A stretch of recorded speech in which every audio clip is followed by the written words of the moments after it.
você está ouvindo o Budocast. Então, bem-vindos ao nosso novo episódio do Budocast. Hoje a gente tem aqui a participação especial do Cristiano e do Elton. A gente vai falar um pouco sobre o Geomori. E aí, pessoal, se apresenta aí para os ouvintes do Budocast. Para quem não me conhece, sou Elton Silva, faixa preta de Judô Jiu-Jitsu, pesquisador de artes marciais, parceiro aí do canal Budocast do Google. Bom, pessoal, meu nome é Cristiano Milfon, eu pesquiso sobre a história do George Grace, estou com um canal e um site novo, georgegrace.com.br, vim aqui para falar sobre o Omori, teve muita interação com o Grace, essa é a minha participação aqui no Budocast.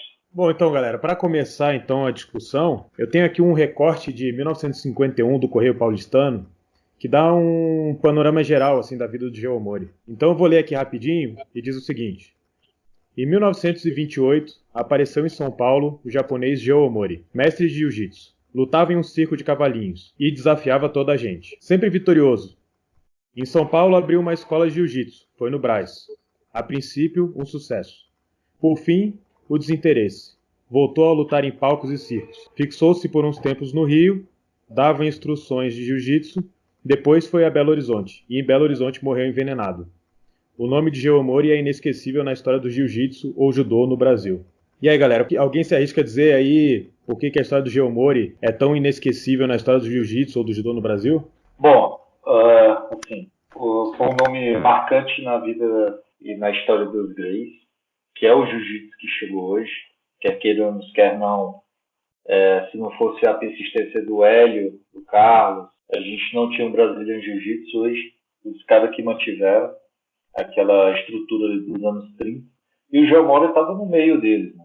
E a gente não sabe em que nível eles treinaram, mas desconfia de certa forma que eles treinaram junto por muito tempo e participavam da execução das competições, dos desafios. Tem que lembrar que não existia academia, não existia, então os treinamentos geralmente eram em clubes, ou então alguma tentativa frustrada de montar um tatame em casa, alguma coisa assim. E o Geomori tinha aquela marra de ser invencível, de nunca ter perdido uma luta, ter lutado. Ele tinha os seus próprios mitos, né? De ter lutado mais de 100 vezes nos Estados Unidos, em todo tipo de luta, ter sido boxer lá também. Enfim, ele tinha seus mitos e suas histórias. E foi um cara marcante ali de 28 até 37. Ele morreu comecinho de 38, não é isso? Se eu não me engano. Ele foi um cara marcante na história do jiu-jitsu, na melhor fase, onde todo mundo estava lutando junto ou treinando junto, ali entre 30 e 36. Então, assim, dá pra gente dizer como é que o Omori chegou no Brasil? Será que isso é uma coisa que é 100% certa? A gente tem essa informação? Porque, assim, o Geomori, por muito tempo a gente só conhecia esse nome, né? Geomori. Até que, pesquisando e tal, olhando aquelas fotos dele em que ele escreveu o nome dele em japonês, deu para descobrir que o nome dele era Jorge Omori. E aí, mais recentemente, olhando os jornais japoneses, cruzando as informações da época, né, porque eu comecei a olhar os jornais do Brasil e aí procurava na mesma data, assim, mais ou menos, o jornal da colônia japonesa, alguma informação, se tinha ou não tinha. E aí eu encontrei o nome Kojiro Omori, escrito em kanji, né, que era, inclusive, um kanji diferente do kanji que ele usava para escrever Jorge, né. Então, desconfio eu que talvez o nome dele fosse Jorge Kojiro Omori, talvez. Se a gente for pensar que ele morou nos Estados Unidos, talvez ele tenha adquirido esse nome Jorge por lá, né?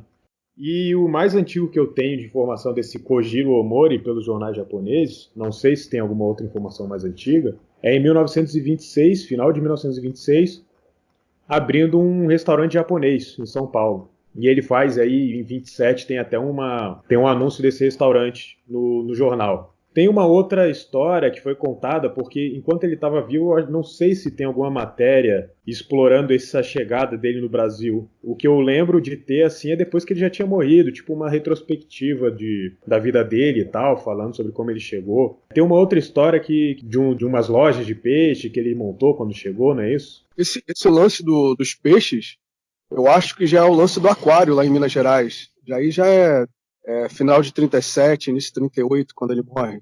Eu acho que é isso.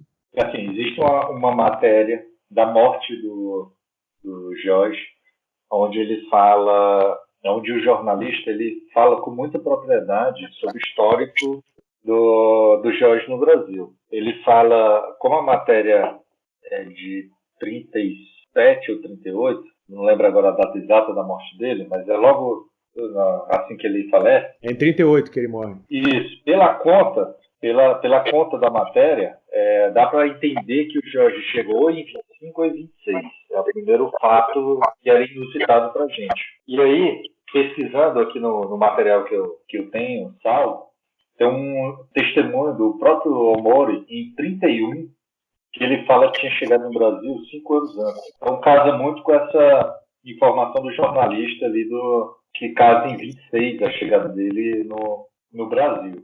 O jornalista também fala que é o seguinte, ele chega primeiro em São Paulo, logo não dá certo o negócio que ele monta, vai para o Rio de Janeiro, também não dá certo, quebra lá no Rio de Janeiro, depois ele volta para São Paulo de novo, e aí é onde ele vai para o circo e se torna famoso.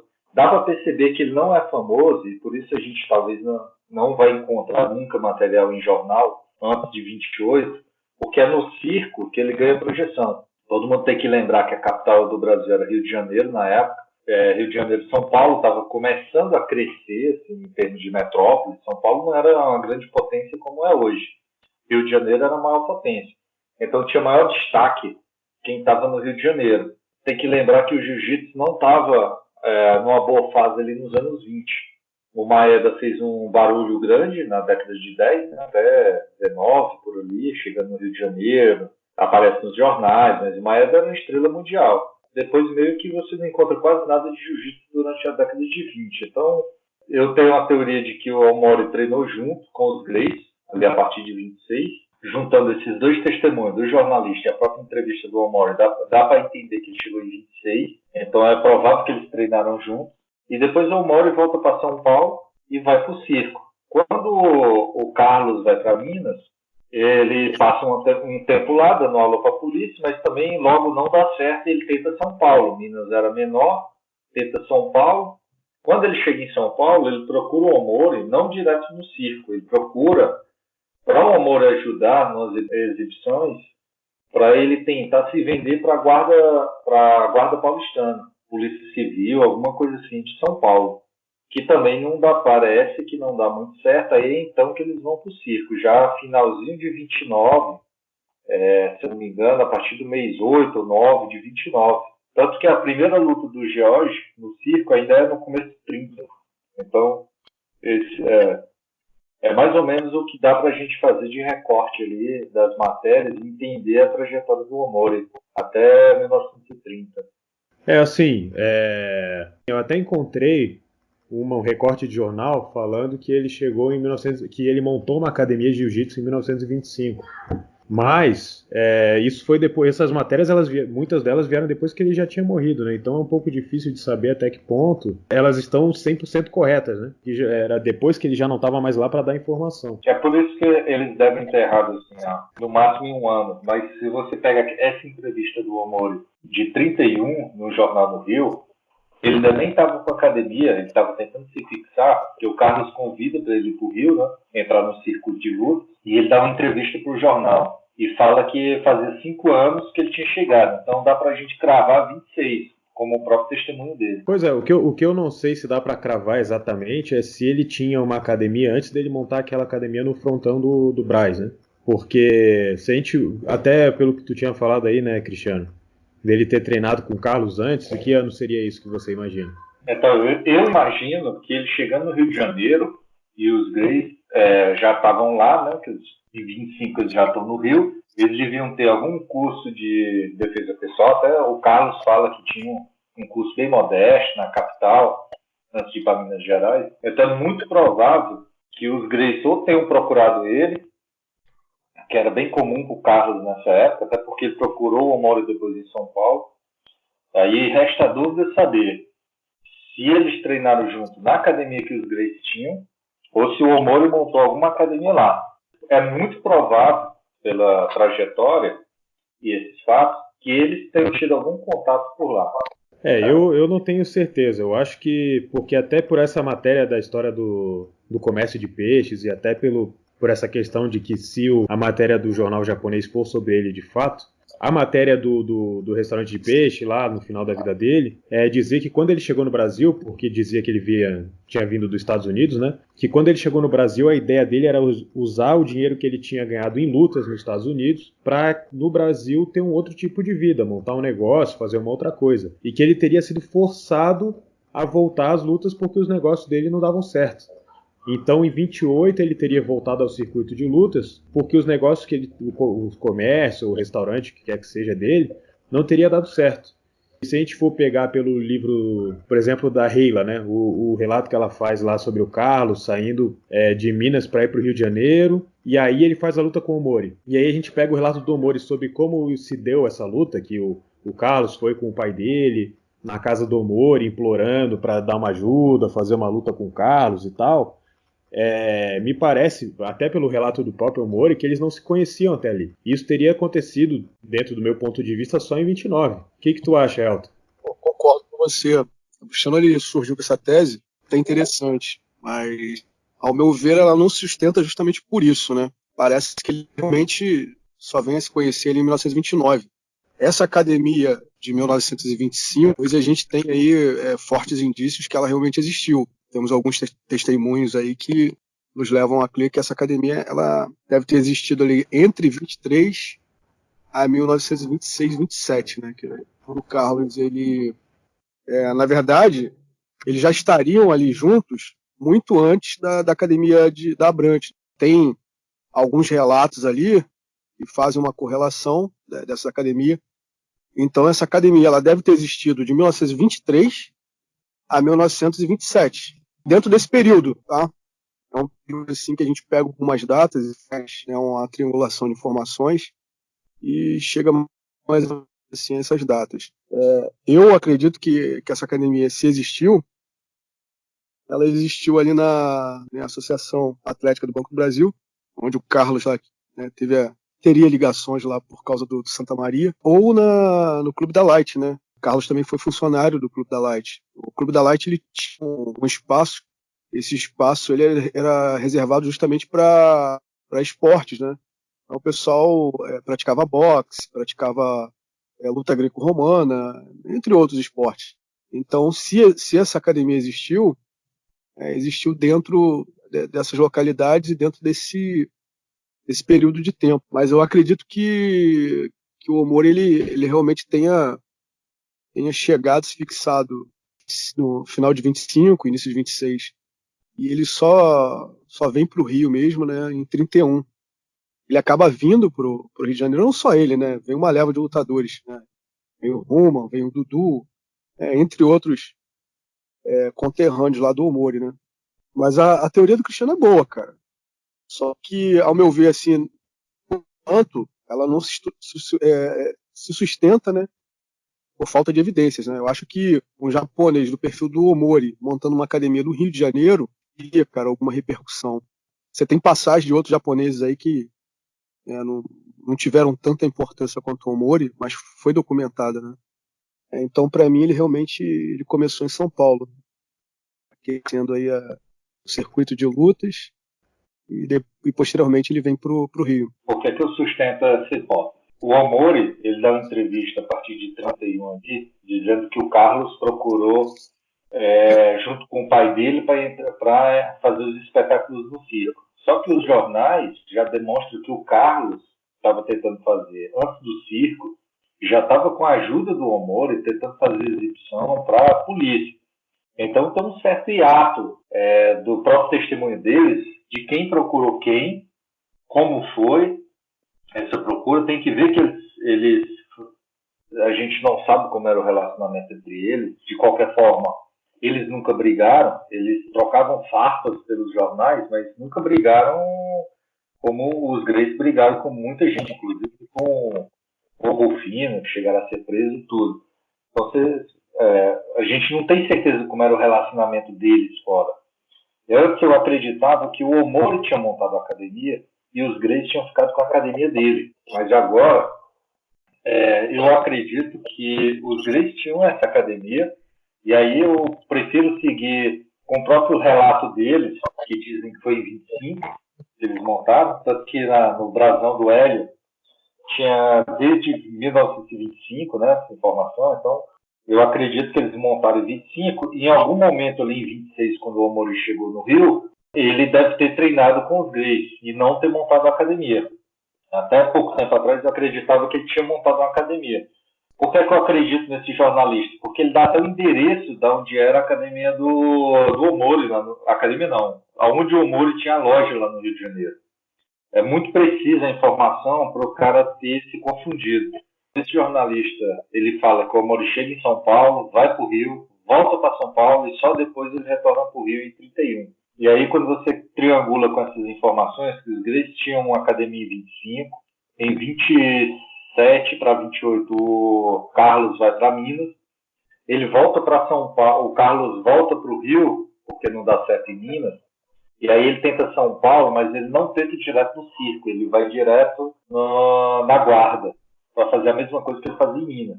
Tanto é que você acha matérias do Oswaldo, dá para perceber que os filhos procuram o pai, lá em São Paulo, que o Gastão, o pai, morava em São Paulo, né?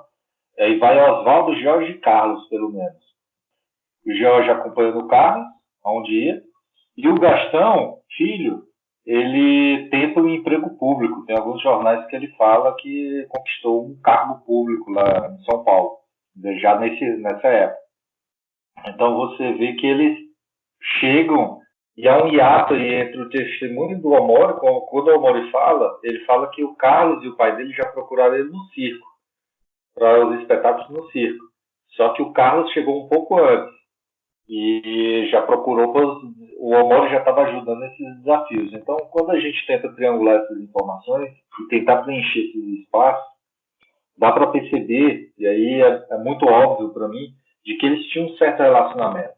Talvez com uma Maeda, com uma ligação, porque você não chega numa cidade estranha procurando um cara que você não tem conhecimento nenhum e propondo para te ajudar a fazer exibições para a polícia para você conquistar um cargo. É muito estranho isso. E depois o cara te aceita, o Omori já era um cara bem conhecido do circo, dá para perceber que ele já era uma estrela em São Paulo, estava chamando muita atenção, e ele me aceita assim do nada, promover o Carlos, sem ganhar nada em troca, inclusive, que eles falam nas matérias que era sem dinheiro, só pela honra, não sei o quê. Logo o Omori, que gostava de um dinheiro, o Moriano, o Jorge, gastavam tudo que tinha. Dá para perceber que existia uma certa relação ali entre eles, por isso que eu sustento essa hipótese. Eu continuo achando que eles se conheceram em 29. Tem uma coisa interessante que eu acho de um jornal, depois que o Omori já tinha falecido. Eles falam que tinham conversado com algumas pessoas que eram próximas do Omori na época que ele tinha o comércio, e falaram que a razão pela qual o comércio dele sempre dava errado era porque ele era muito bondoso e aceitava muito aquelas coisas que os pedidos dos clientes. Falava assim que o pedido que os clientes faziam era geralmente muito mais do que ele deveria ter aceitado. Por aceitar muito essas opiniões, essas vontades dos clientes, ele acabava quebrando os negócios dele. Assim, falando de novo sobre esse início da relação do Omori com o Carlos, em março de 29 eles então fazem essa apresentação, né? O Carlos está querendo se tornar instrutor da Polícia de São Paulo. Eles fazem uma apresentação para cronistas e autoridades, uma apresentação fechada, antes deles fazerem a primeira luta. O Omori é a primeira luta que o Carlos faz. O interessante também é que a segunda luta do Carlos, que é contra o Johannes Thun, é um cara que abriu uma luta do Omori em janeiro, do mesmo ano que o Carlos fez a apresentação com o Omori. Então era um cara que provavelmente já conheceu o Omori. O Omori deve ter casado essa luta aí, deve ter conseguido essa luta pro Carlos também. E aí depois, quando vem a revanche do Omori com o Carlos, o George faz uma luta de abertura dessa luta da revanche contra esse Johannes Thun, que foi também o segundo combate do Carlos. Então ali a gente sabe que o Omori ele tinha um pouco essa coisa meio do promotor de lutas. Então eu acho que tem muito a ver com isso também. Chegou o Carlos lá em 29 pedindo para, de certa maneira, se incluir naquele circuito de lutas ali para ganhar alguma fama, porque ele precisava do nome para poder virar instrutor de jiu-jitsu. E o Omori acaba dando essa força para ele, né? Acaba que depois os Gracie vão para o Rio de Janeiro, né? Abrem aquela academia, ou fazem parte daquela academia do Donato. E aí o Omori acaba indo para o Rio porque o circuito de lutas de São Paulo começa a não ter a mesma quantidade de lutas, as mesmas possibilidades que tinha em 28, né? Na verdade nem tinha circuito em São Paulo, né? Tinha o circo lá do Queiroz, que estava chamando bastante atenção para a PCB, mas tirando isso, não tinha mais nada, não tinha circuito. E me parece que os Gracie imitaram o estilo do Omori de promover as lutas. O desafio Gracie, para mim, é uma cópia do desafio da Kodokan. E eles devem ter aprendido isso com o Omori, que era o que eles tentavam fazer em São Paulo. Só que no Rio de Janeiro tinham uns caras já antigos. Você não tem uma geração nova ali nos anos 20, mas tinha uns caras que vinham da geração de 10, como o Jaime Ferreira, o Baldi, ou Baldice, lá que pronuncia ele. Esses caras já estavam meio que aposentados e deu uma requentada, né? Tinha o Seuzinho que estava promovendo um intercâmbio e aqueceu bastante no Rio, mas São Paulo parece que não tinha muita cena, tirando o próprio Circo Queiroz, o resto era meio devagar. O Carlos ele copia esse modelo, né, do Omori no Circo Queiroz. Ele tenta promover isso no Rio e isso sai meio que fora de controle, né? Por que eu digo isso? Porque tem todo aquele conjunto de regras, né, para aqueles desafios ali. O lutador deveria usar o kimono, não podia bater de mão fechada, não podia bater no chão. Quer dizer, na verdade, essas regras não são propriamente do Omori, né? Se você pegar o Sadamiyako e o próprio Conde Koma, né, em anos anteriores, eles usavam o mesmo tipo de regra, né? Iam lutar com o capoeira não podia usar o chute ou a cabeçada. Iam lutar com o boxer, mas o boxer tinha que usar um kimono. Enfim, umas regras aí que beneficiavam o lutador de jiu-jitsu.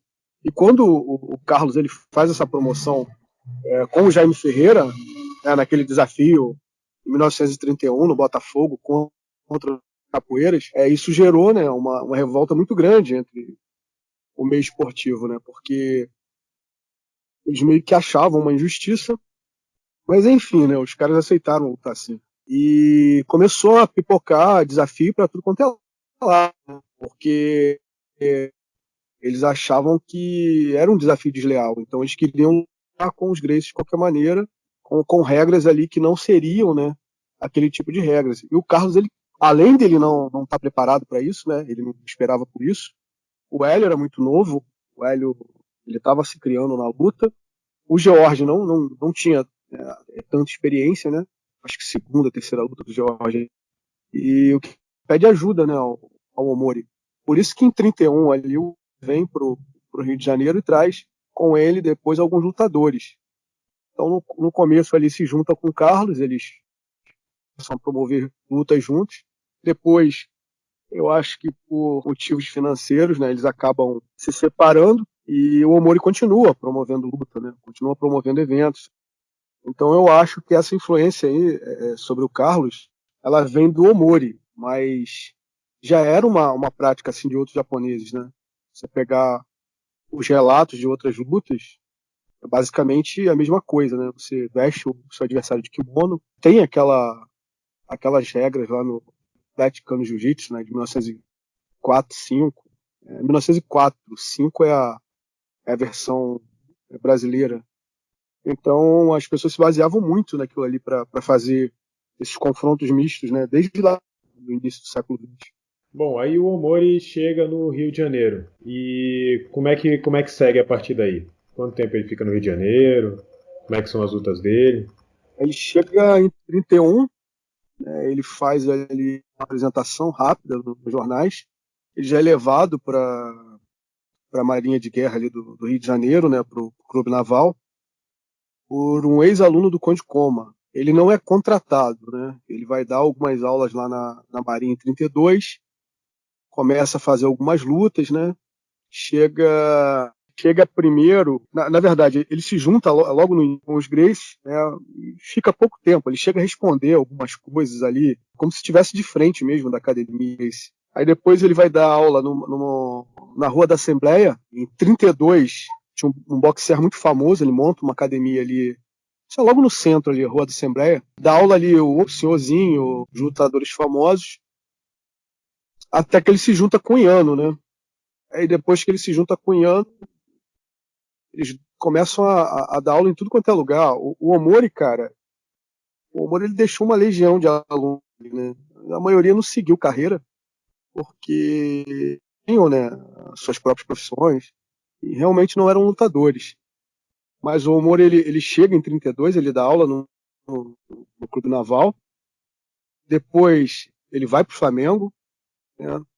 Ele também deu aula no Clube da Light e na ACM, né? Quer dizer, aula em bastante lugares ali no Rio de Janeiro e alguns alunos ali, né?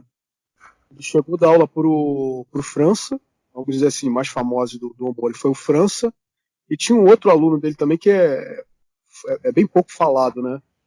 Foi o Alberto Latorre de Farias. É um cara que também tem uma história bem interessante dentro do mundo das lutas, e também foi aluno do Omori, e esse pessoal acabou, né, por aí seguindo com o Iano, né? Em 32 o Omori anuncia que vai montar essa academia, né? E aí, em 33, tem um cara chamado Alfredo Correa Lima que fez o curso dele, né?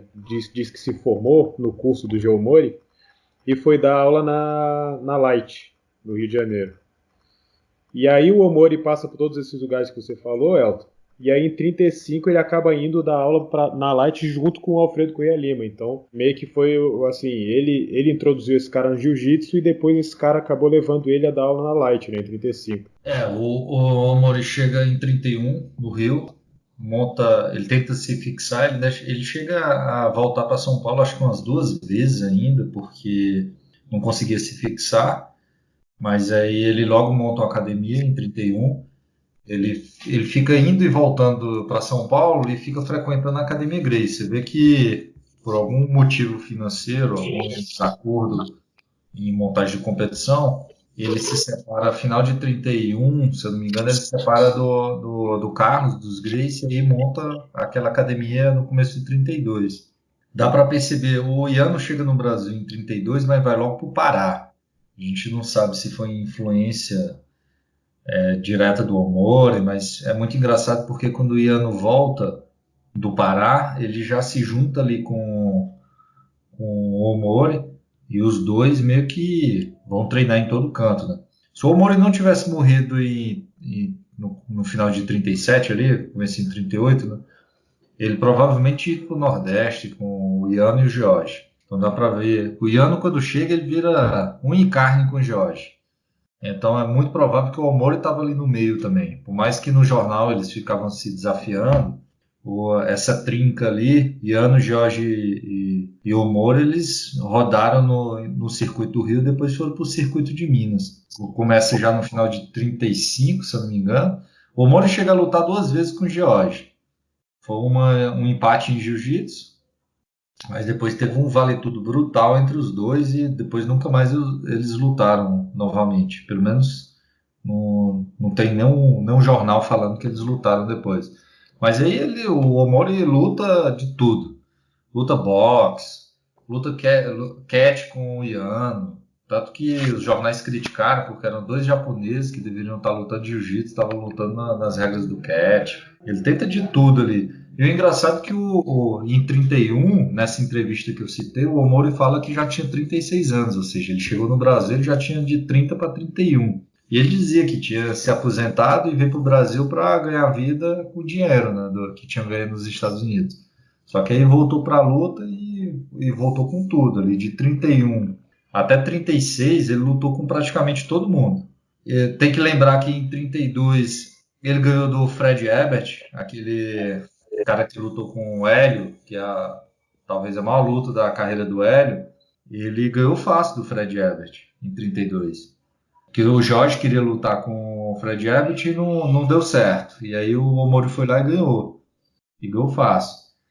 E ele brincava, sambava. Dizem que ele entregou uma luta pro Ruma, né? que a primeira derrota dele foi para o Roberto Ruma, só que não dá para saber se realmente ele entregou ou não, mas ficou essa desconfiança. O Carlos plantou essa desconfiança de que, para o nível do Omori, era impossível o Ruma ter ganhado da forma que ganhou.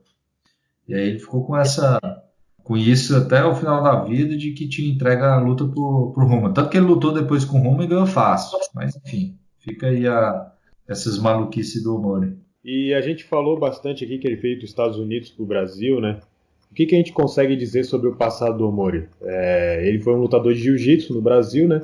Com quem que ele aprendeu? Como é que foi isso antes? Eu acho que é inegável que ele aprendeu com Tokugoro Ito, né? Porque perguntaram para ele sobre isso na saída de uma luta e ele falou na hora. Então eu acho que disso não há dúvidas. Agora, eu acho que talvez seja possível de discutir como ele foi parar nos Estados Unidos, ou se ele já nasceu nos Estados Unidos e aprendeu com o Ito por lá. Qual é a opinião de vocês sobre isso? Para mim, é impossível falar do Omori antes de 26, porque a gente só tem o testemunho dele, não encontramos nada, nenhum registro fora do Brasil, que ele fala que lutou mais de 100 vezes nos Estados Unidos, lutou regras de catch, já procurei em vários jornais de line e zero menção a ele.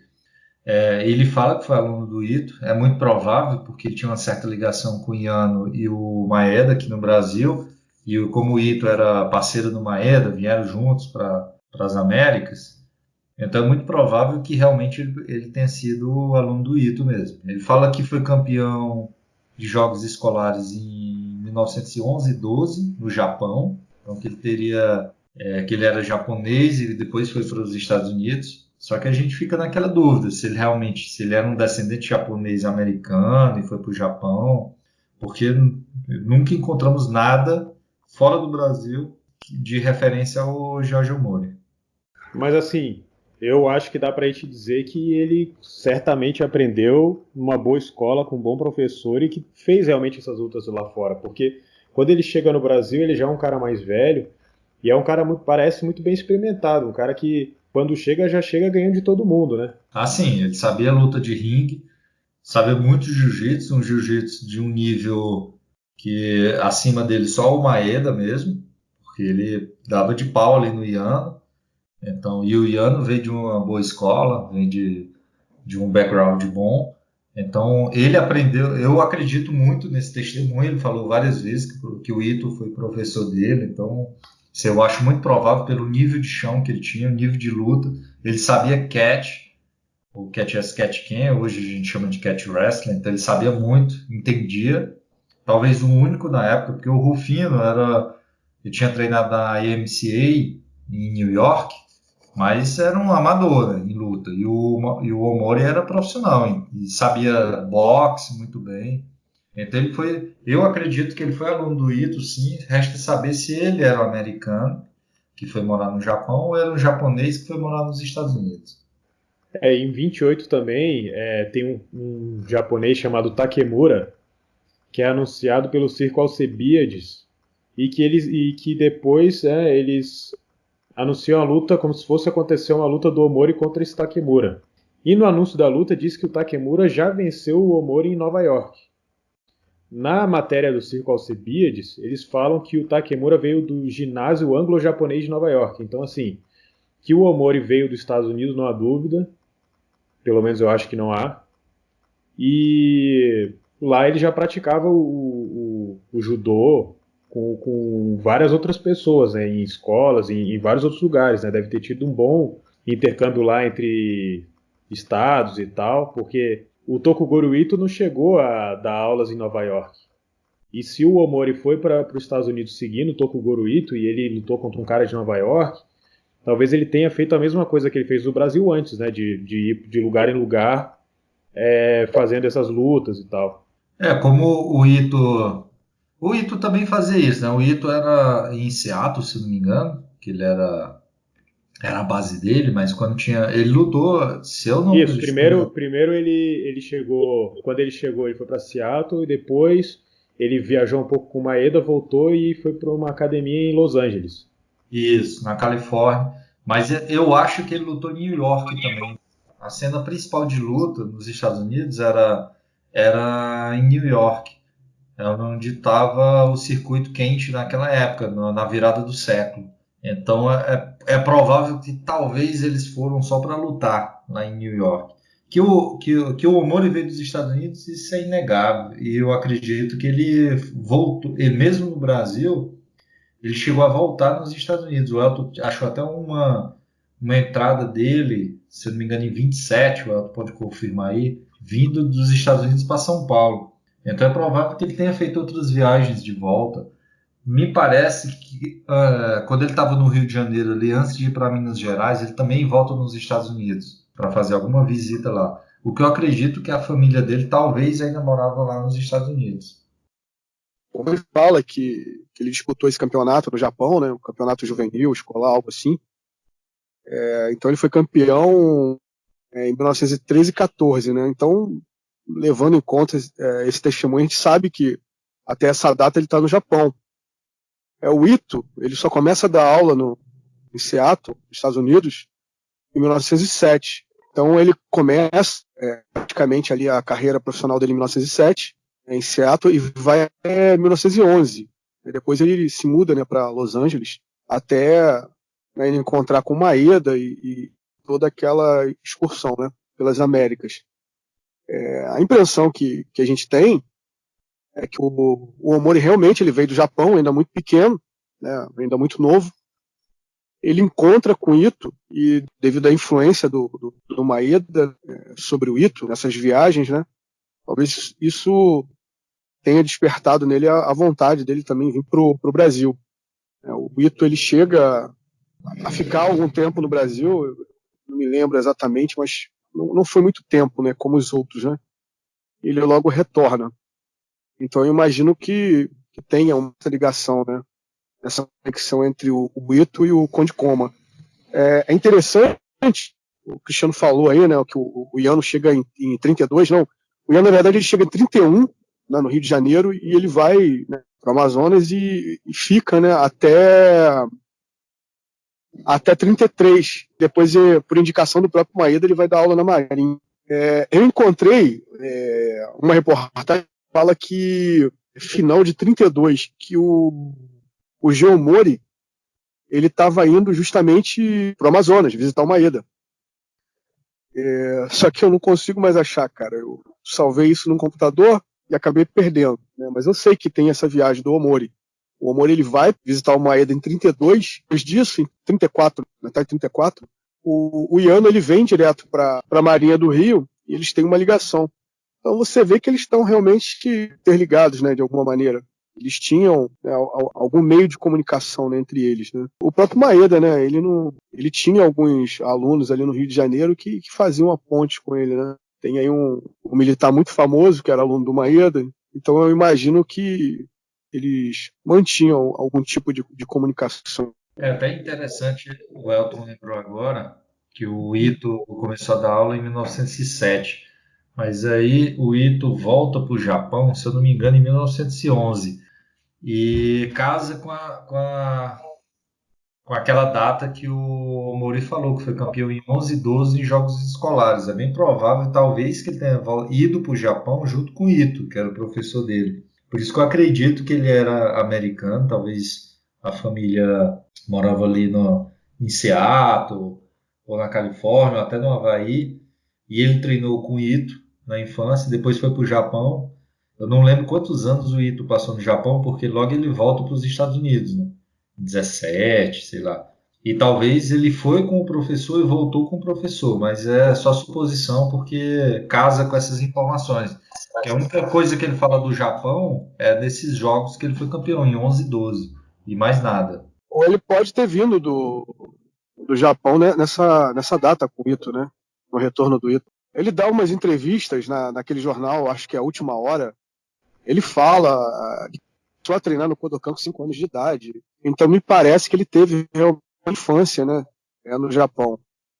Se ele veio para os Estados Unidos, ele deve ter vindo aí no início do século, aí, entre 1907, 8, na fase do Ito, né? Que o Ito estava se promovendo, né, como lutador profissional, e você vê a influência do Catch Asken sobre o Omori, né? O Ito participou muito disso, não só o Ito, né, mas o Maeda também. Mas sendo o Ito professor do Omori, você vê essa influência direto, né? O Omori, ele chega no Brasil, ele já tenta um circuito de CAT scan em São Paulo, e depois ele traz isso para o Rio, né? O Senhorzinho e o Manuel Rufino, eles estavam trabalhando aqui no Rio de Janeiro, mas ainda não era algo tão popular. Então, quando o Omori chega no Rio de Janeiro e se junta com o Iano, as competições decolam, né? Viram uma febre.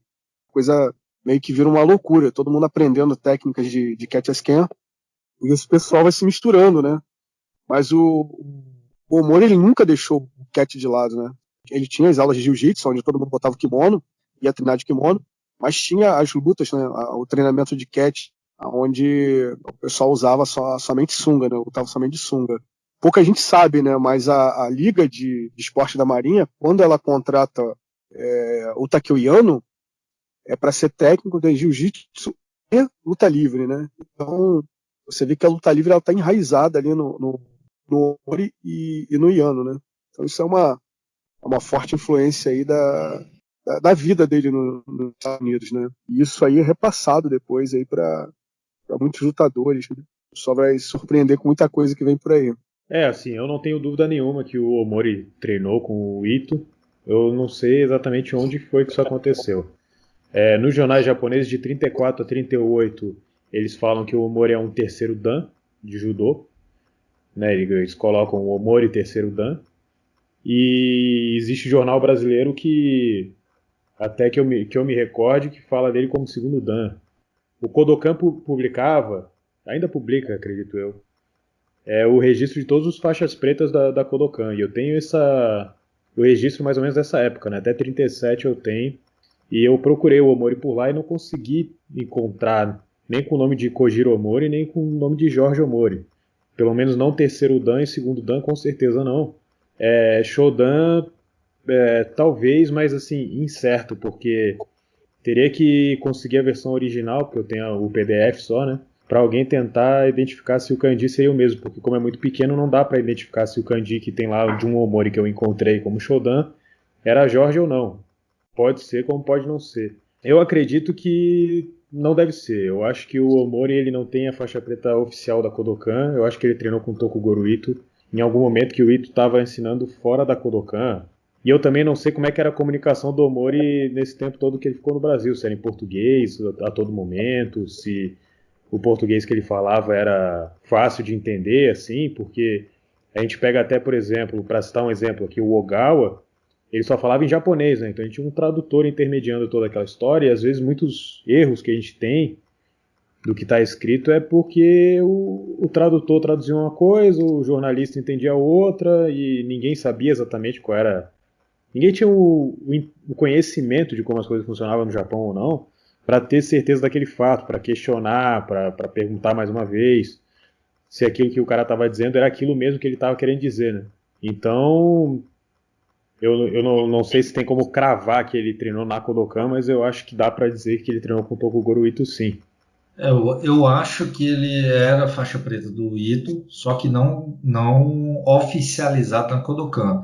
Eu não sou especialista nisso, vocês são melhores do que eu, mas dá para perceber nessa época que era bem complicado.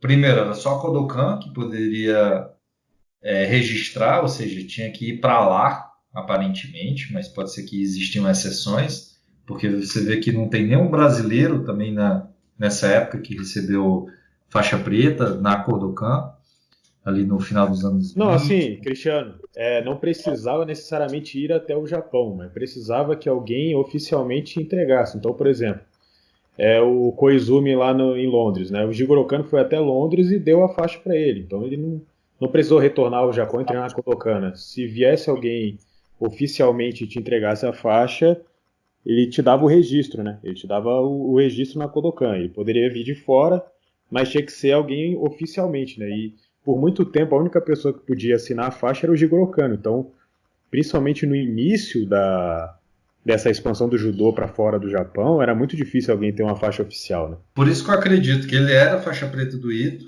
só que não deve ter oficializado lá, até porque o Ito deve ter tido outros 100 faixa pretas e não ia mandar fazer um pedido lá na Kodokan, como o Maeda não fazia aqui também. Então, você vê que o Jacinto era preta do Maeda, né? Só que não deve ter esse reconhecimento lá na Kodokan do Jacinto. Então, esse pessoal graduava aqui, mas não tinha valor legal no sentido da Kodokan. Por isso que eu acredito, ele era realmente do Ito, até porque se não fosse, alguém teria comentado na época aqui, porque existia uma colônia japonesa. O pessoal se comunicava, por mais precário que fosse, deveria ter alguma informação, ainda mais que o Omori foi estrela, né? Então, aparecia nos jornais e tal. Então, alguém deveria ter questionado isso. Segundo testemunhos aí de um amigo do Maeda, que o Hildo entrevistou em 1900 e alguma coisa, ele falou que o Maeda nunca deu faixa para ninguém no Brasil, né? Era uma coisa que o Maeda sempre falava com ele. Isso está bem documentado pelo Hildo. Então, muita gente que dava aula de jiu-jitsu, né, como o Jacinto, queria ter algum tipo de alvará, algo assim. Por isso que eu falo que aquela matéria lá de 1920, onde o Robert fez aquele artigo falando que seriam faixas pretas, que o Maeda teria entregado, né, aquele grupo de alunos, não bate com o testemunho, né, desse amigo do Maeda que o Hildo entrevistou. Né? O Hildo tem bastante material nesse sentido. E era uma coisa que o Maeda deixava bem claro, que ele nunca tinha dado faixa preta. Tanto é que os irmãos Mizuno, que eram alunos do Maeda também, eles tiveram que ir no Japão, se graduar em faixa preta para depois voltar para cá. Né? O Maeda, ele realmente não graduava de faixa preta. Qual o motivo, eu não sei. Quando o Donato ele fala que tinha certificado de professor, também não quer dizer que ele seria um faixa preta. Né? Ele mostra lá um certificado, mas não fala em graduação. Para mim seria tipo um brevet lá do Savate, né? Os caras davam só um alvará para você poder ministrar aula, né? No caso do jiu-jitsu no Brasil eram mais cursos, né? O jiu-jitsu ele era muito praticado no Brasil em forma de cursos. O cara abriu uma academia, tu ia lá fazia um curso com ele e dali ele saía. É por isso que o Iano e o George, eles não paravam muito, né? Eles tiveram também alunos de tudo quanto é lugar, porque eles paravam um determinado tempo no lugar, formavam ali os melhores lutadores e iam embora para outro lugar. Mas o Maeda, com certeza, ele não graduou ninguém de faixa preta. Aquela história lá do galardão é alguma coisa referente ao brevet, a um alvará, mas não faixa, cara. Isso aí a gente tem quase certeza, né? Isso a gente pode discutir aí num outro podcast sobre o Maeda, né? Dá para perceber que ninguém tinha autorização, nem o Maeda, que era uma estrela mundial, tinha autorização de graduar sem um pedido formal. Tanto é que o Iano já chega no Brasil como faixa preta, né? Então, ele organiza, se eu não me engano, em 34, posso estar enganado, ou é 33 ou é 34. Ele organiza para o George ir lá para a Kodokan, passar 2 anos, que era a exigência, para se graduar faixa preta da Kodokan. Só que o George tinha acertado a viagem e tudo, na última hora voltou atrás e não foi. E qual que a gente pode dizer que é a influência do Omori pro jiu-jitsu, assim, bem especificamente? Porque tem uma matéria do Jorge Grace falando que o Carlos poderia se dizer que ele não era seu professor porque defesa pessoal não servia para lutar no ringue, né? Será que a gente pode atribuir ao Omori essa parte de luta de ringue que os Grace começaram a fazer em 29, 30? Olha, eu acho difícil o Omori ter sido... Assim, existem correntes, e eu não quero alimentar isso, de que o Omori foi realmente o professor dos Grace.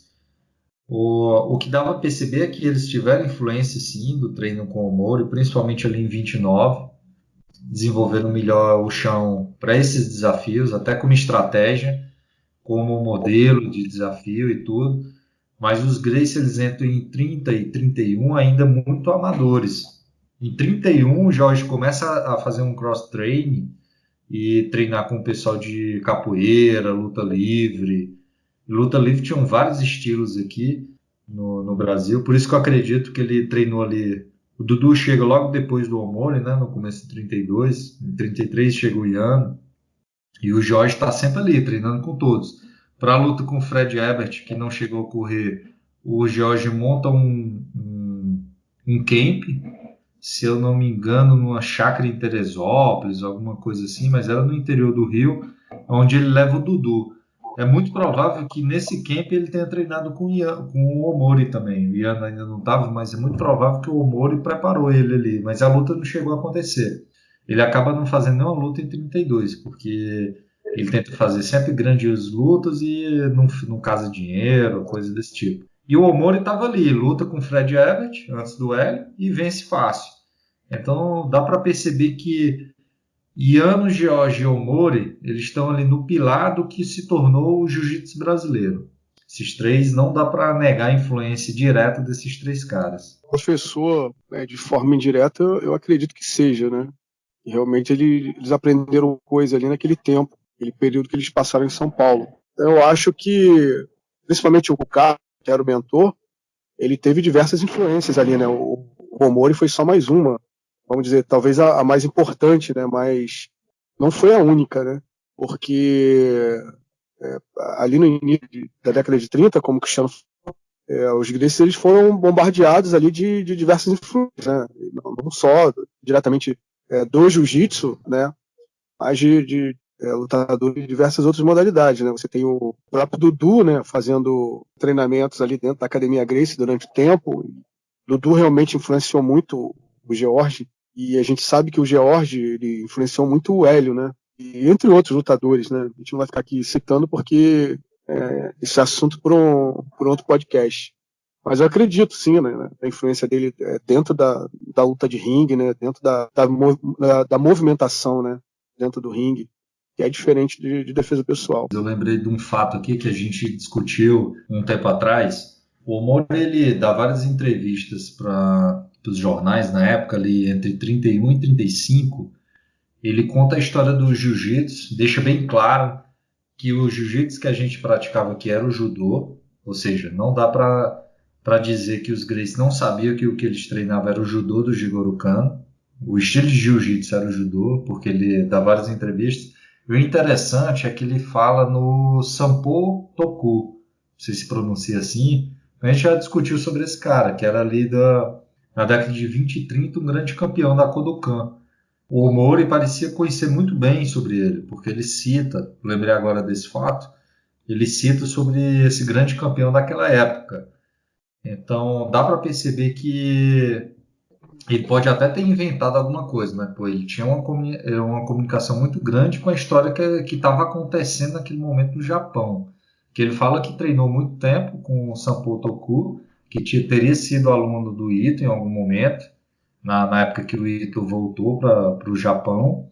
Assim, para o detalhe das matérias, é improvável, tem que lembrar que não existe internet, gente. Então é muito improvável que ele não tivesse uma boa comunicação com o Japão e com o que estava acontecendo naquele tempo. O Toku Sampo ele entrou na Kodokan em 1907, se não me engano, né? E o Tokugoro Ito saiu do Japão em 1908, não foi isso? 1908, 1909, alguma coisa assim. Ou foi o contrário? 1907? Isso. Em Não, 7 ele começa a dar uma peraí. piscada. Então, Toku Sampo entrou na Kodokan em 1906 e o Tokugoro Ito saiu do Japão em 1907. Mas Então, tem que o lembrar que período ali é muito curto, né? Teria que ter sido, porque o Omori ele fala que ele foi aluno do Tokugoro Ito junto com o Toku Sampo, que eles foram alunos ao mesmo tempo, né? Era o colega de treino dele. Então teria sido um ano, se for mais ou Então, menos por por isso aí. que eu acredito, o Google, por isso que eu acredito que o Omori ele foi aluno do Ito na volta do Ito para o Japão. Aí eu não sei quem foram os alunos do Ito, porque o Ito volta no Japão, não lembro aqui qual foi o ano. Vai dar aula lá. Talvez o Toku Sampo foi treinar com ele, e foi quando o Omori começou a treinar com o Ito. Ele fala isso, os dois foram alunos ao mesmo tempo, na mesma época do Ito. Resta saber que período foi esse. Então, o que eu acho que trabalha um pouco contra o Omori ter treinado na Kodokan é o fato de que existia um grupo da Kodokan em São Paulo e o Omori não fazia parte desse grupo, né? Que era o Tatsuo Koshi, o Katsutoshi Naito, todos esses caras eles estavam ali, eles eram um grupo da Kodokan bem unido. Tanto é que depois da Segunda Guerra Mundial eles formam a Associação de Faixas Pretas da Kodokan. E o Omori, ele em nenhum momento aparece tendo esse intercâmbio ali com esses caras, né? O que pra mim parece estranho. O Omori Então, mas citar aquela história atual, vamos dizer assim, pra época deles, do Tokusanpo, o que estava acontecendo e tal, eu acho que o Omori tinha sim alguma comunicação com a colônia japonesa. E a Kodokan publicava uma revista, agora eu não lembro se era semanal ou mensal, que tinha todas as atualizações, as coisas que estavam acontecendo. Quando o Kotani vem para o Brasil em 39, ele volta para o Japão, ele descreve tudo o que aconteceu aqui, como é que foi a visita dele e tal. E da mesma forma, essa revista da Kodokan falava sobre os grandes nomes da Kodokan, os feitos deles, os campeonatos e tal. Então eu acho que a colônia japonesa aqui, os praticantes de judô, eles deviam ter algum acesso a essas informações, que para quem era de fora devia ser uma coisa assim muito difícil de obter. Mas eles deviam receber essas revistas, eles deviam receber essas informações de fora. É isso que eu penso. O que é muito estranho disso é porque o Omori me parece que estava muito em evidência no Rio. Essa matéria, se eu não me engano, é de 32. Logo quando ele já está bem estabelecido, já é bem famoso, ele começa a contar a história do judô barra jiu-jitsu aqui, né, nos jornais.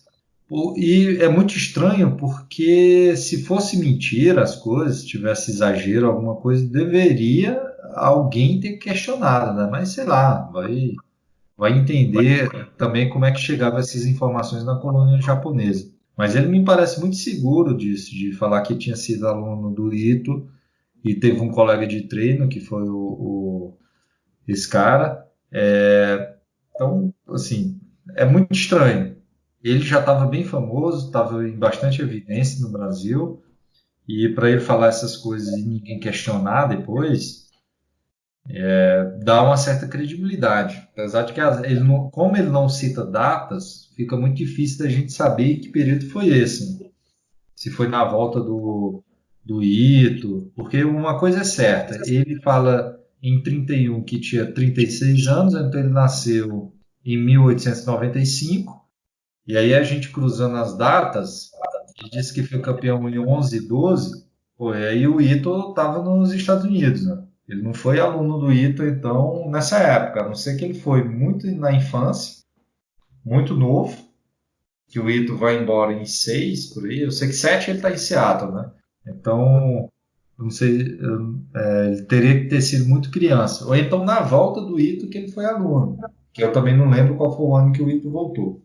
Eu acho que a dificuldade de saber isso está exatamente aí. Algumas informações, alguns anos parecem que não batem. E aí só com encontrando realmente alguma coisa sobre o Omori de fora do Brasil é que daria para tirar essa dúvida, né? Mas então, como é que ele chega em Minas Gerais? Como é que vai esse caminho do Omori do Rio de Janeiro até Minas Gerais?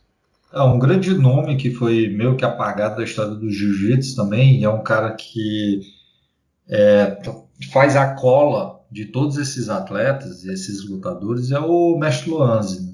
O Luanzi foi um introdutor do Jiu-Jitsu em muitos lugares, como Rio Grande do Sul, Minas Gerais.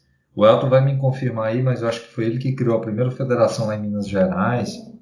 O Luanzi vai para Minas Gerais, em 35 ele começa a montar um circuito de lutas lá. Ele começa a convidar o George, o Iano, o Omori, o Dudu, todos esses caras vão lutar lá em Minas Gerais.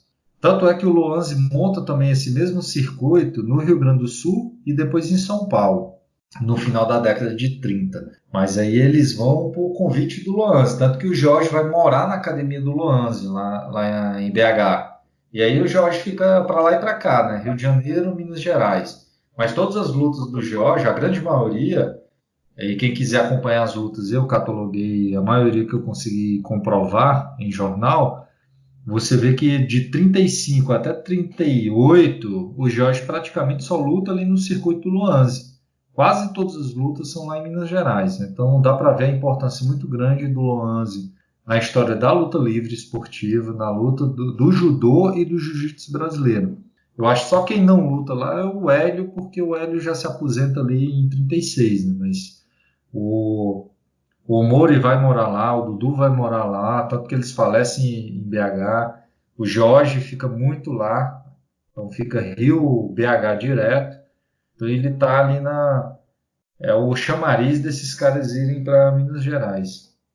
O Omori, ele sai do Rio de Janeiro em final de 37, né? Dezembro de 37. Ele passa a ACM pros Onos, né? Os irmãos Onos. O Flamengo, na verdade, ele já tinha passado pro Iano. O Iano resolve ir com o Omori também para Minas. E, na verdade, ele tinha ficado só com o Clube da Light, né? Ele passa a semi pros irmãos Onos. Final de 36, não, mano? Não. Porque ele morre no final de 37, começo de 38. Não, ele morre em 38. Ele morre em 38, 38. Mas é janeiro. Ele adoece em final de 37. Não, o Omori, ele dava aula em praticamente todos esses lugares aí. Aí, por algum motivo, ele começa a deixar esses lugares e colocar um substituto, né? Então, no Flamengo, ele coloca o Iano, na CM ele coloca os irmãos Ono, e ele só fica com o Clube da Light. Aí eles recebem um convite, na verdade, quem recebe um convite é o Omori, né? Ele recebe um convite para ir para Minas, e não sei por que cargas d'água o Iano resolve com ele. Então eles vão para lá, né, em dezembro de 37. O circuito ele acaba não dando certo, né? Eles vão para São Paulo e o Omori ele fica em Minas Gerais, né? Aonde ele fica naquela lojinha lá de aquários e tal. E ele acaba morrendo ali logo no início de 1938, né? Morre envenenado, intoxicado por alguma coisa. E o Iano ele volta de São Paulo, que ele estava nesse circuito do Loanzi, né? Ele volta para ajudar a família ali do Omori. E ele termina, né? Infelizmente a história do Omori, né? Ele falece em 38. O Iano leva a família do Omori, né? Acho que era Kimiko, né? A filhinha dele, a esposa. Ele leva para a colônia japonesa, né, e continua fazendo esses eventos com o Loanzi entre Rio de Janeiro, Minas e São Paulo. Dá meio que continuidade aí ao trabalho do Omori com o Cat, né? Eles fazem diversos eventos e com jiu-jitsu, né? Aí você vê a importância do Loanzi também nesse trajeto, né? Como o Cristiano falou. Ele é muito pouco falado, né? O professor Loanzi. Mas também teve uma importância imensa aí, porque quando o circuito de lutas no Rio de Janeiro ele acaba ficando morno, né? O Loanzi ele que faz um circuito de lutas em Minas Gerais e leva esses lutadores para lá, né? Ele monta, Cristiano, na verdade, a academia em 1934. Você vê como é que o cara é pioneiro, né? Aí ele leva para lá o Iano, leva para lá o George, né? Como você falou, fica morando por lá, né? O Jorge começa em 35 lá. Tem até um local lá que é separado só pro George, né? Eles eram muito, muito amigos, né? E ele acaba levando, né, cara, esse pessoal para tudo quanto é lugar depois, né? Leva para São Paulo, depois leva pro Rio Grande do Sul. Mas a história do Omori, infelizmente, termina ali, né? Eu acho que o Omori, cara, ele estava realmente já doente. E tem algumas matérias falando, ele tenta promover algumas lutas, mas não consegue. Arrumaram aquele emprego para ele, né, naquela lojinha de aquários, e ele ficou muito triste, né? Ele queria lutar, e só o Iano conseguiu, né? O Iano era um pouco mais jovem, ele já tinha ali, ele morreu com 48 anos, né? 48 para 49. Mas eu acho que ele já estava doente, cara. Ele estava com uma coisa, porque ele não conseguiu lutar. Me parece que ele vai fazer alguma luta e por motivo de saúde ele acaba não podendo participar. Então ele fica fora, né? Arrumam esse emprego para ele e acaba acontecendo alguma coisa com ele ali que a gente ainda não sabe, né? Talvez nunca vai saber, né? E ele acaba falecendo. 43 anos ele morreu. Se a gente considerar não, mais. É mais. Não, se considerar que ele nasceu em 1895, ele morreu em 38, dá 43. Não, ele tinha 48 para 49. Ele fala em 31, que tinha 36 anos, cara. Não, eu tenho a notícia da morte dele, fala a idade dele. Ele tinha 48 para 49, algo assim. Ou 48 ou 49, mas é algo assim. Ele já chega no Brasil, ele já chega com certa idade, né? O Omori, né? Mas foi obrigado a voltar a lutar. Por isso que seria interessante, né? Achar alguma coisa do Omori lá fora. Mas eu imagino que ele, se tem alguma coisa realmente do Omori, eu acredito que tenha, não deve estar com esse nome que a gente está procurando, né? Geomori. Provavelmente está usando outro nome. O Omori ele morre em março de 1938, né? E o Yano ainda vai visitar ele lá no hospital. Alguns jornais dizem que ele foi envenenado e que até o médico fala que se ele não fosse um atleta e tal, se ele não tivesse o vigor físico dele, talvez ele não tivesse resistido como resistiu, mas dá pra ver que ele ficou muito debilitado. Não sei se de fato ele foi envenenado ou não. Vocês acham que ele foi envenenado? Cara, é muito complicado, assim, começa a gerar teorias de conspiração. Mas tem que lembrar que nessa época ninguém usava EPI, não tinha proteção de porra nenhuma. Eu lembro que nos anos 80, anos 90, aqui no Brasil, ainda usava veneno na roça, sem máscara, sem nada. Simplesmente você jogava veneno ali e foda-se. Ia pra cima sem equipamento nenhum.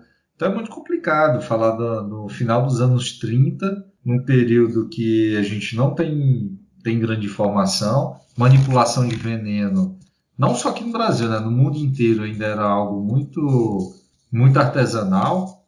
Então, como ele cuidava ali de peixe, então ele trabalhava no aquário, lá em BH e tudo, a gente não sabe que produto químico que ele manipulava. Existe uma teoria numa matéria de que ele sofreu um dano muito forte de uma luta e aí ele estava muito debilitado por causa de um vale tudo que ele fez lá em Minas. E aí, como ele estava com a imunidade muito baixa, para ele ter se intoxicado com qualquer veneno desse tipo foi muito fácil. Então, eu não acredito que tenha tido algum envenenamento, que alguém quis provocar isso. Foi mais por acidente mesmo. Cara, eu acredito aí na tese do Cristiano, apesar que existia, né? Envenenamento, vamos dizer assim, de pessoas indesejáveis, né? Resta saber quem foi o Omori, né? Porque, assim, como ele é uma incógnita pra gente, eu não sei, ninguém sabe quem foi o Omori, quem ele era, se ele veio com inimigo, se ele era um perseguido político. A gente não tem informação nenhuma, né? O estranho é que se ele tivesse chegado com inimigos ou querendo se esconder no Brasil, para ele ter tido a repercussão que teve na capital do país naquela época, que ele aparentemente foi bastante famoso, estava em todos os jornais quando se falava de esporte, ele não teria dado um mole desse, né? Para ser perseguido. Então fica sempre essa dúvida. Ele tinha inimigos? Não dá para saber. Quem foi o Geomori? A gente não sabe, não tem informações precisas quem foi esse cara. Mas o que dá para saber é que não só no Brasil, mas como no mundo todo, a gente não tinha muito cuidado com veneno, com manipulação dessas coisas. Então é bem provável que pode ter sido um acidente mesmo. Envenenado ou não, faleceu em 1938, né? E, bom, essa é em linhas gerais aí a história do Geomori. Um lutador muito importante aí na cena, no circuito de lutas no Brasil, entre 28 e até falecer em 38, né? E um cara muito importante aí na história do jiu-jitsu e do judô no Brasil. Pessoal, considerações finais então? Cristiano, pode começar. Alguma coisa que quer falar? Divulgar aí o teu site? Bom, as considerações finais. O Omori foi muito importante na história do jiu-jitsu, mas não só do jiu-jitsu, a própria influência na luta livre, no judô. E a minha linha de pesquisa é do George, como eu falei. O Omori foi papel fundamental, não só no circuito, participando ali das lutas, mas até em algum treino que tenha tido com o George ou com os pares do George. A gente nunca pesquisou muito forte a influência do Omori na luta livre, por exemplo, no catch, apesar de que tem muito material sobre isso, mas é capaz até dele ter tido muita influência em cima do Tatu, já que ele lutou e treinou com o Dudu, isso a gente sabe, e depois eles foram morar ali em Minas Gerais, ele estava ao mesmo tempo com o Dudu, o Tatu e o Jorge e o Oswaldo em Minas. Então, tanto que o Oswaldo vai para Minas, mora com o Loanzi lá, então com certeza o Omori ele é uma peça fundamental em tudo que a gente tem de luta hoje em dia. Sem o Omori a coisa não teria o mesmo destino. ele influenciou direta e indiretamente todos os principais personagens ali. Até o Hélio Gracie indiretamente, porque o Jorge, sempre que o Hélio ia lutar, o Jorge voltava na Abrantes e ia treinar para preparar o irmão para a luta. Tem várias matérias no Globo, eu tenho algumas matérias aqui, e o Jorge, toda a luta do Hélio, o Jorge estava lá para ajudar o irmão. Bom, só para finalizar, eu estou catalogando as lutas de Jorge, inclusive tem algumas com o Omori, mas dá para ver que ele de 31 até 37, dá para ver que a influência do Omori diretamente em todas as lutas é muito forte. E no fim das contas é isso. O Omori foi peça fundamental na história do jiu-jitsu, do judô brasileiro e da luta livre esportiva.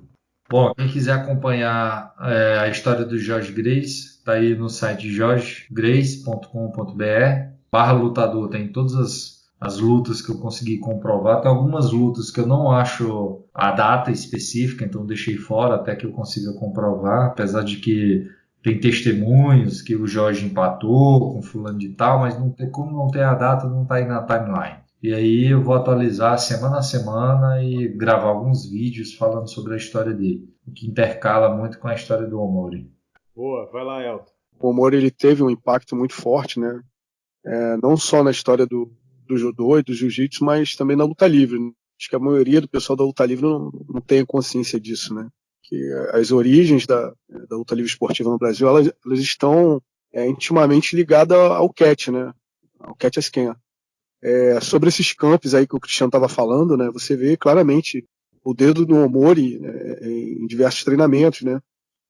Ou dentro da Academia Gracie, ou seja no Clube da Light, ou seja lá com o pessoal da luta livre, enfim, né? Foi um cara que contribuiu para o desenvolvimento da luta, não só como lutador, né? E pessoa, mas como promotor também, né? Eles promoveram bastante eventos ali na início da década de 30, né, e até próximo da morte dele. Quero deixar um recadinho rápido aqui também, avisar o pessoal aí que ano que vem provavelmente a gente vai ter boas notícias, né, sobre o projeto do livro, né?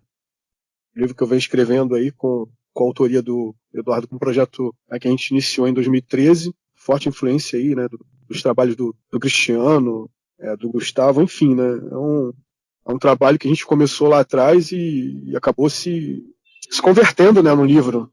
A gente terminou esse livro esse ano, provavelmente o ano que vem a gente já vai ter uma data aí, e é assim que vai ser muito importante, né, para o pessoal que gosta de a história desses personagens aí que nos encantam aí cada dia mais, né. O livro é muito antes do MMA, é o legado dos precursores do Vale Tudo no Brasil e no mundo, né. Vai ser um livro assim que vai causar um pouco de polêmica no bom sentido, né? Muita novidade, muita coisa aí vai contribuir aí para enriquecer o debate. Então eu queria agradecer a participação de vocês hoje. Quem quiser também encontrar mais material sobre o Elton pode encontrar ele no Instagram, no Goshin Jutsukan. E é isso, pessoal. Então a gente tentou hoje fazer em linhas gerais aí, traçar a vida do Geo Omori.